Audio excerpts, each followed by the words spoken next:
Yeah, fine. Richa, you can start. I am logged into my mobile also. Okay, so good evening, everyone, and thank you for taking out time. And really, I apologize from my side that I was supposed to do this session in May, but due to this lockdown and work pressure, I couldn't really arrange. And also, I wanted to have someone along with me. So I wanted Sarabjit to be with me, who is already doing a lot of consulting and problem solving herself with various clients. So I wanted to have two people at least to give you an overall view how these things work. Introducing myself, I am leading global data analytics uh, digital transformation piece in Maersk, where we solve problem for the terminals, the shipping ports, and the idea is to how to digitize and move to the platform environment where the solutions are intelligent enough to enable the decision making. So it starts with identification of the problem and then goes on till the uh, deployment of the solution. Okay, I am so from certification perspective, I am Six Sigma Black Belt and a trainer. I've been training in data science for past 2 years now. I take guest lectures as well with business MBA institutes, and I also do career counseling on analytics. Yeah, that's about me. Sarabjit, maybe now you introduce and then you can take over. Um, yes. Okay. First of all, I would like to welcome everybody to this today's session of problem solving. And I hope everyone is safe and sound, your family is safe and sound in today's times. Uh, yeah. And now, introducing myself, my name is Sarabjit Anand, and I am currently associated with Fractal Analytics. Uh, I'm working there as a senior consultant in the retail and CPG vertical with almost 10 years of total experience. So I have worked across various functions of retail and CPG over these 10 years. I started as a retail merchandise planner, and that is where my major use cases, you know, uh, I have done major use cases in the merchandise analytics, uh, and then I moved on to handling the various other functions of retail and CPG. So I have, I like currently I am actually working on shopper marketing use case. Similarly, various projects like promotion optimization, uh, sales forecasting, demand forecasting, and various use cases related to retail and CPG domain. And by qualification, I am MBA in retail. I've done post graduation in business analytics and business intelligence. With regards to certification, I am a Lean Six Sigma Black Belt. Uh, Also, just like Richa, I'm also a trainer and I've been doing that for past 1.5 years. I'm also a career counselor in analytics. So, so yeah, that's about me. So, so yeah, I think enough of introduction. Now let's get on to our session for today. Richa, yeah, I think you can move on to another slide. Okay, great. So here, like everyone knows, this is our today's session on problem solving, which I think everyone knows that it is very important in every aspect of life, be it personal or business. But today we'll be talking about it in context with consulting in analytics, uh, and I think this is one of the most important skill across various profiles in analytics. Like you can see few profiles here: data scientist, consultant, an analyst, or BI developer, or data engineer. And there are many more profiles. and problem solving is one of the most important skill which is required across all these profiles. And I like like it's always said that structured problem solving, it can be used to address almost any complex challenge in business policy or any business problem. So that is why we are here to at least give you an introduction on problem solving, so that you have that intuitive understanding. um, what is problem solving all about, what kind of techniques, uh, and today we'll be covering most commonly used techniques here in problem solving. But before that, just wanted to bring to your notice that we actually use analytics value chain uh, by asking, we actually start the problem statement, defining the problem statement by asking right questions. And then, we use the analytics value chain, which starts from descriptive and moves up to the cognitive, where you can see right now. So here in descriptive, we actually start with, various reports, dashboards, different kind of EDAs that's done. Then we go about figuring out the root cause analysis. Uh, Once the analysis is done, then you get into the predictive mode, and then is the prescriptive, where you give the recommendations for better decision making to your clients or the internal stakeholders. And then comes the implementation part, where which is basically the cognitive stage.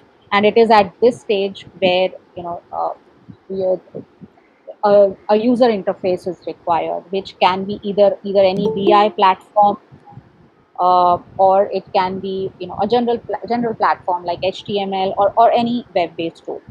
But if you see that in every stage there is a form of problem solving that is required at every stage.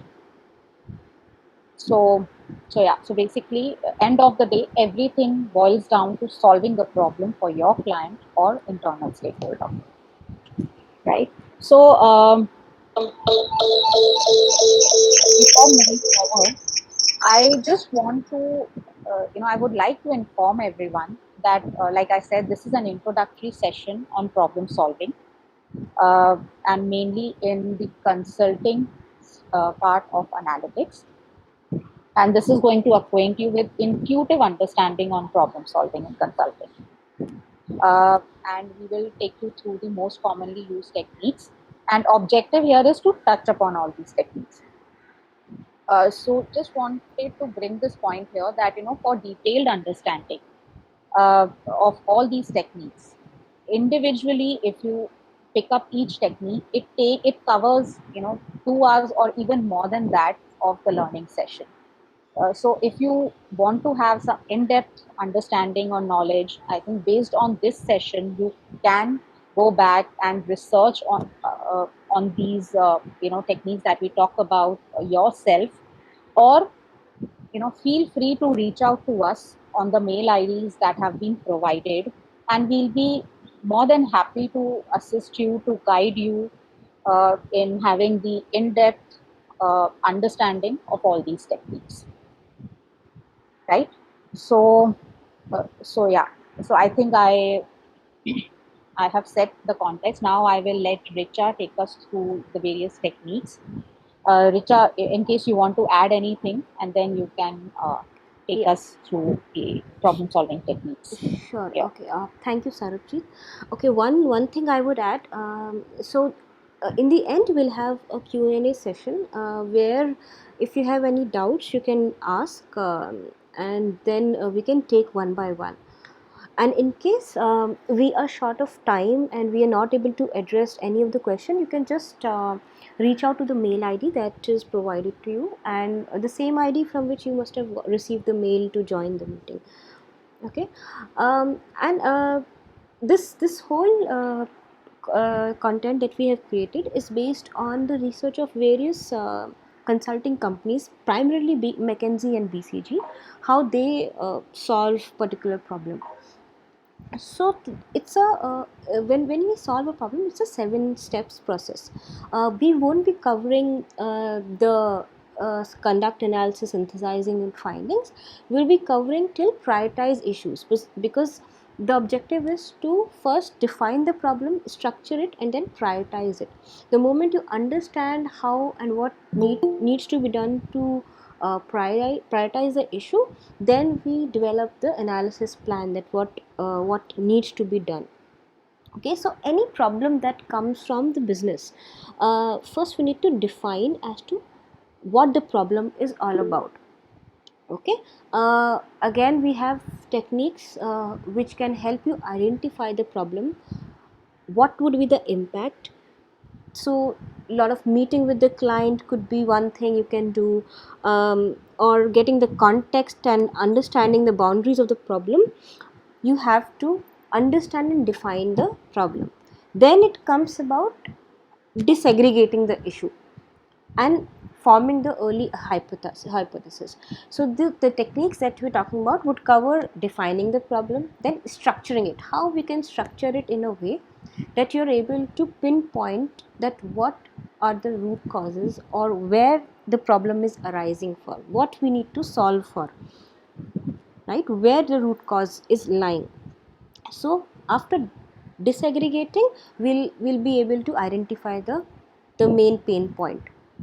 Then comes the prioritizing this. So once you disaggregate and you form the key elements of the problem, then you have to prioritize as to which one is most feasible, or which one is the most burning problem. And there could be a number of criteria.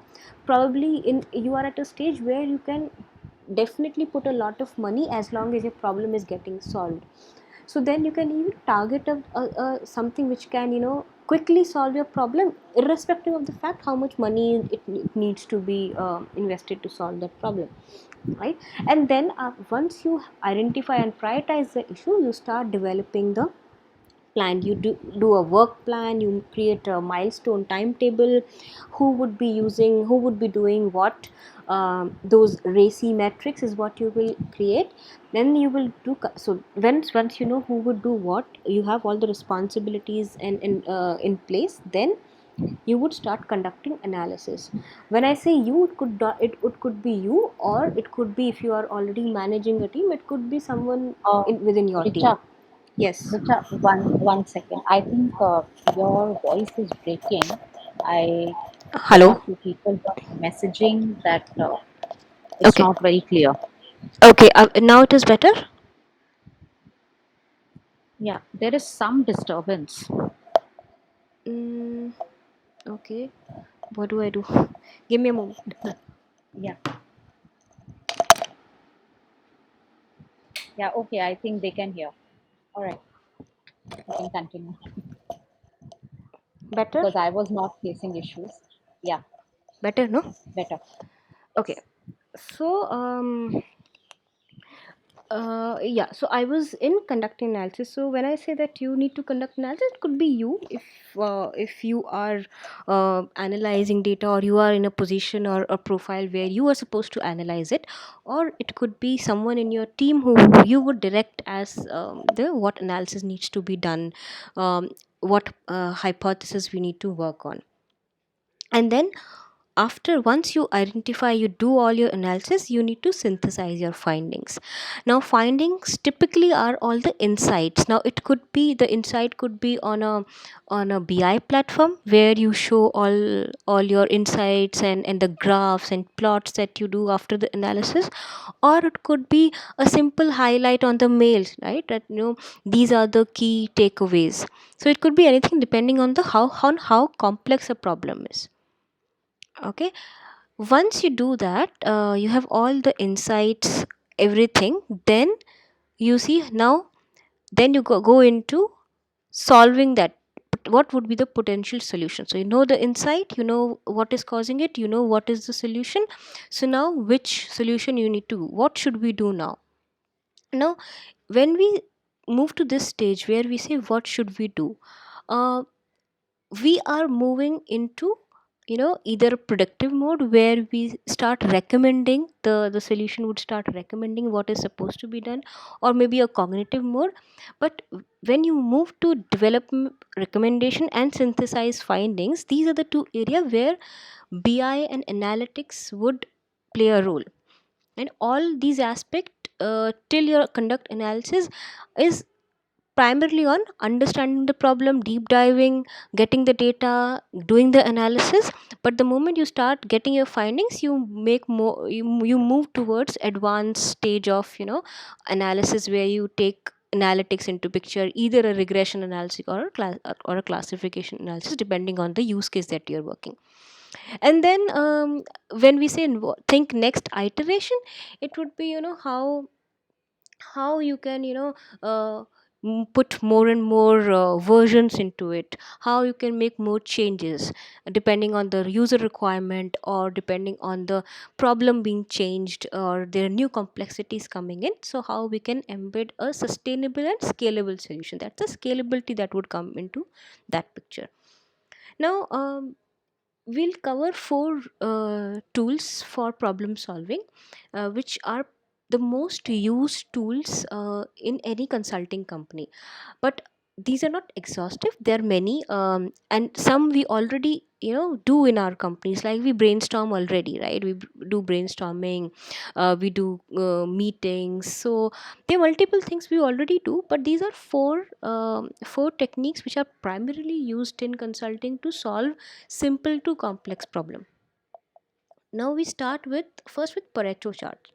um, I don't know if you already know the Pareto principle. The Pareto principle is based on the 80-20 rule.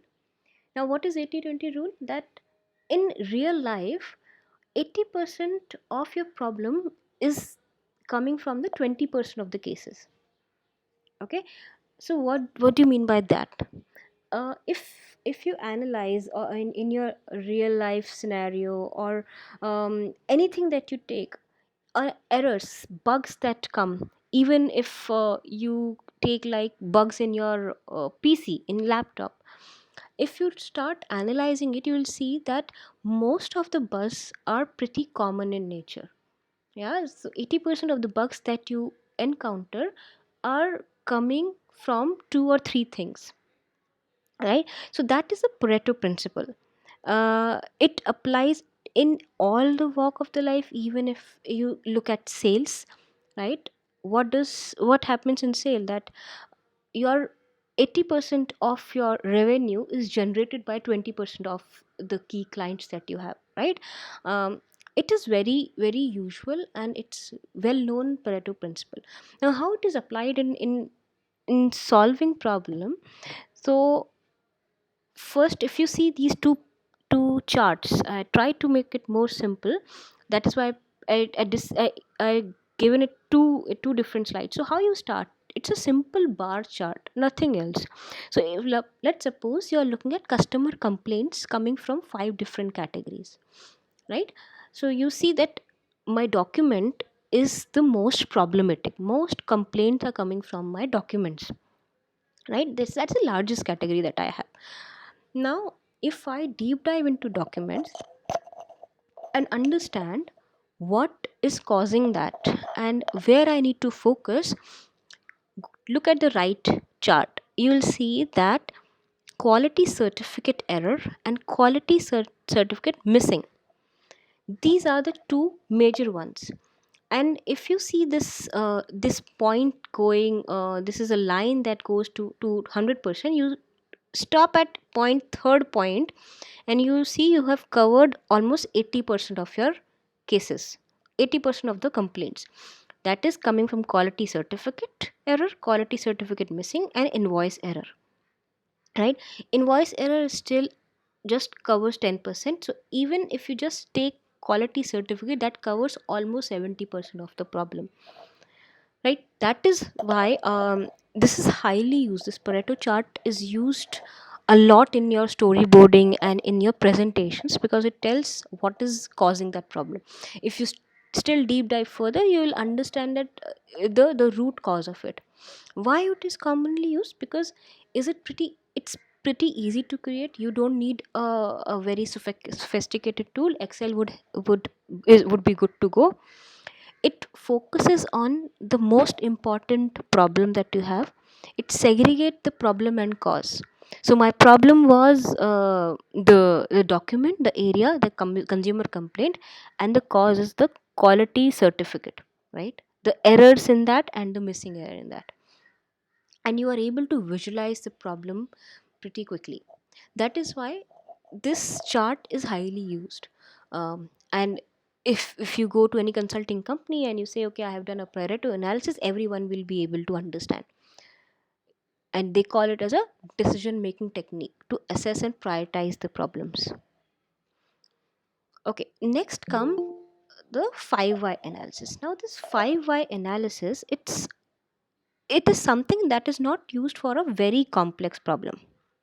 Okay, 5 why analysis is primarily used for simple problem, and especially when you're sitting in front of your client and you, or maybe internal stakeholders, and you want to understand your problem. That time this tool comes handy, and you can use 5 why in even your personal life. If suppose and this example you'll find everywhere over the net, and I always quote it because that's the easiest to understand. You reach late to your office, okay? Now your boss asks why you came late. You will say, okay, there was traffic and I got stuck in the traffic. Why you got stuck in the traffic? Because I started late from home. Why you started late from home? Because I got up late. Why you got up late? Because my clock did not really give did not ring at the right time. Why? Because my battery went off, right? So what is the problem? The problem is that you have to go back and get new cell. Okay, very simple example, but this will at least give you some sense as to how easy it is to understand why that problem even occurred, right? Now see, the example that I have also put it on the slide.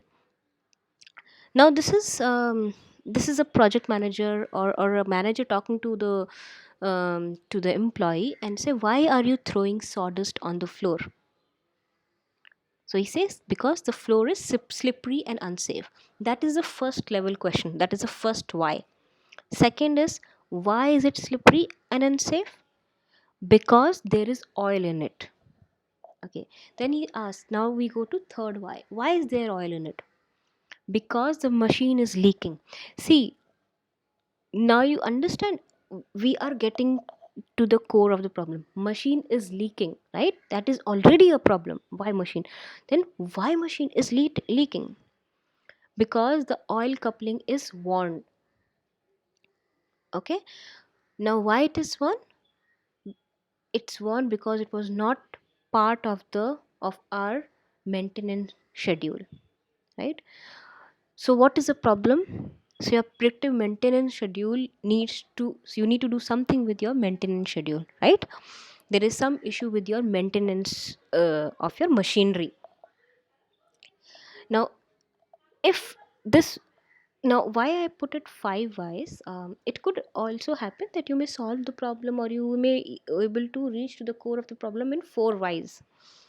But it says that if you're not able to go to the core of the problem, then 5 why is not the right approach. You may have to go to some other technique, because as I said, it is used for very simple problems. But if it is not getting core, or the root cause of that problem in 5 whys, then you have to go to the more complex, or the techniques which can handle more complex problem. Okay, now I'll give this to Sarbjeet, issue tree, because it is used a lot by by Factal, and also by her, so she'll be taking over. Okay, Sarabjit, over to you. Okay. Thanks, Richa. All right. So now I'll take you through the issue trees. I think this is the most commonly and most important technique that is used for any kind of problem solving, like even a simple problem or a complex problem, and especially in analytics, right? This is one of the most important tool, because so basically this is the tool that breaks down problem into sub issues. So what uh, I would so basically what we can say here is that the goal of this problem solving tool, which is an issue tree, which is also known as logic trees and hypothesis trees. So the goal is to break a problem, be it simple or complex. You break that problem into component parts and show the concrete solutions. Um, so I think that is the definition that I've said, but let me explain that in very simple words. Basically, this is used so that we can frame the problem in a structured way, and we can solve the problems in a systematic way. That's the first reason why we use issue trees. Secondly, I would say that issue tree, when it's complete, it is actually a map to your problem. It helps you prioritize what's important and how you can divide that particular problem, and then how you actually so there is a principle that's you can actually define it as how you divide and conquer to solve the problem more effectively. So that's another reason. uh, then it is also required to build a kind of a common understanding within the team of the problem solving framework. So so that the entire team is on one page and there is a common understanding within the team. And the most important uh, reason is that it follows a MECE approach. What is MECE approach? That it is mutually exhaustive and collectively, sorry, it's mutually exclusive and collectively exhaustive. So what do you mean by that?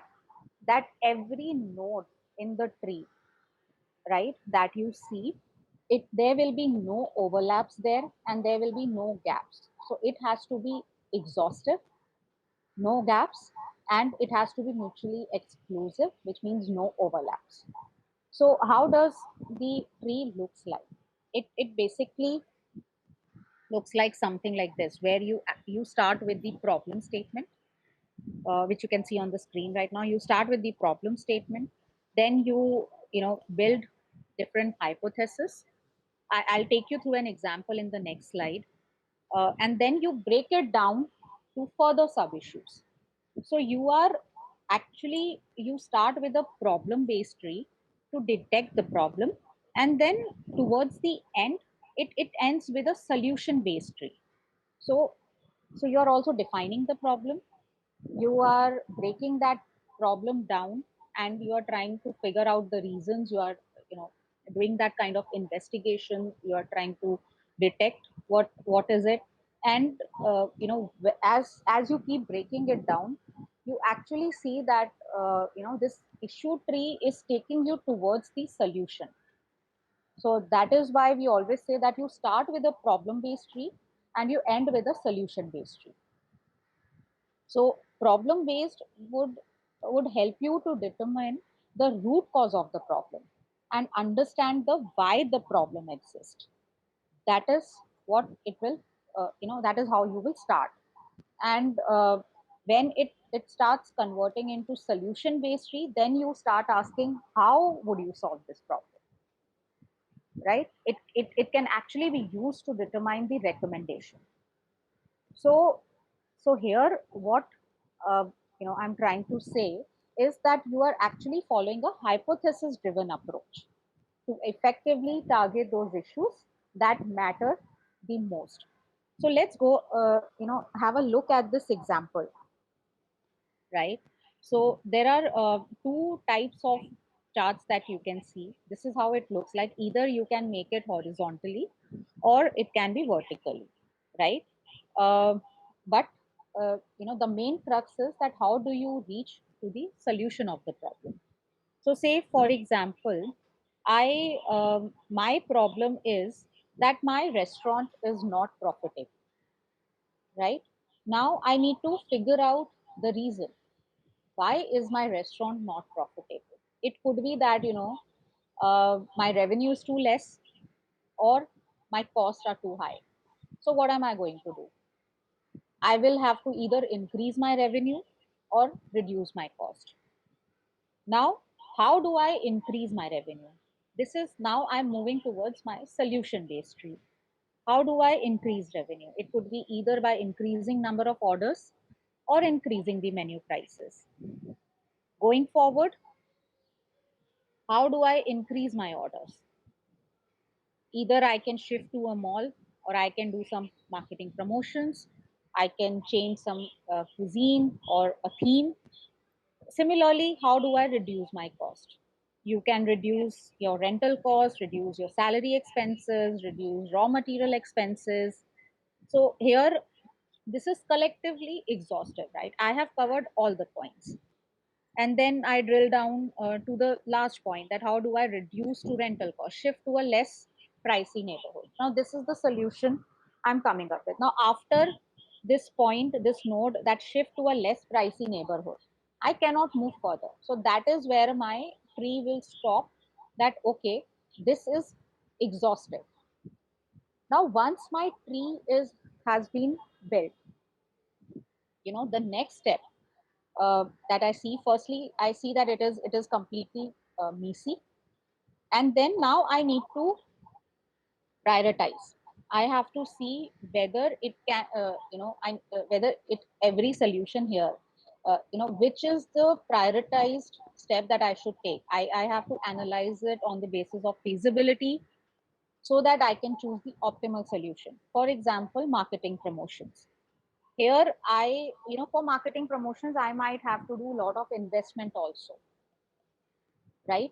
So maybe I don't that is not feasible for me at this time. So it could be that changing the cuisine is is is something where I do not have to invest a lot. So that is where I can start with. So this is how you break down the problem and come and this tree itself will take you towards the solution. And then you do a lot of hypothesis and figure out that how can I prioritize and which solution should I uh, pick up first. So similarly, if you see on the right side, a very simple example, how would you reduce your monthly expenses? Firstly, my problem was that my monthly expenses are too high. The reason could be that I'm buying, I'm uh, buying more, or I am paying more for any kind of bills. So that could be a reason. So how do I reduce it? I will be buying less. What am I going to buy less? Food, clothing, entertainment. So if I buy less food, what am I going to do? What would be my solution? I will have to cook own meals at home or reduce the eating out, buy non-perishable items in bulk, and so on. So this is how a messy approached issue tree would look like, and it will take you. You will start with a problems-based tree, and you will end with the solution-based tree, applying the hypothesis-driven approach. Okay. So yeah, I would like to just pin few key takeaways here. Uh, that issue tree is the most important tool for structuring your case and form hypothesis. Secondly, be sure to differentiate two types of trees: problem based or solution based. Uh, Use hypothesis when you are analyzing your issue tree, because this is how you will come quickly to the root cause. Trees have to follow the Nisi approach so that there are no dependencies between branches. Finally, you need to prioritize what steps to be taken to solve the problem based on their feasibility, and it's easy to achieve. Okay. Yeah. uh, Richa, Yes, can I'll just add, Sarabjit, one more point. yeah, So, sure. So when we prioritize something, so let's assume that we are prioritizing marketing promotion at this time, and I have a lot of money to do that promotions. How do you connect with analytics and why this is used? Because now these are individual analytics use case. Okay, so marketing promotion is one of the use case. You can, get the data and think where to promote, what to promote. Similarly, if I choose to shift to a less pricey neighborhood, then another use case, that what is the likely location where I should be going, what are the various parameters I need to analyze and choose a location, right? So individually, if you see, it will lead to individual analytics use case. And when we say mutually exclusive and collectively exhaustive, that also means that individually you can always solve a part of a problem. So if you increase revenue and you don't even look at the cost, still you are able to solve a part of the problem. You really don't need to reduce cost to solve the problem. Only one node can also work for you. That is what mutually exclusive and collectively exhaustive means. Okay. Yeah. Okay, thank you, Richa, Mm, no for problem. adding that point. Okay, so moving on to our next technique, and the last technique for today, I would say, is the fishbone. It is also called cause and effect diagram, or Ishikawa, which has come from a Japanese word, right? And it is a very simple root cause analysis tool where basically, a group of members, of the team, they sit and they start brainstorming on the issues, um, right? And then they do investigation and come up with the solution. And it is most often used in conjunction with the five whys rule.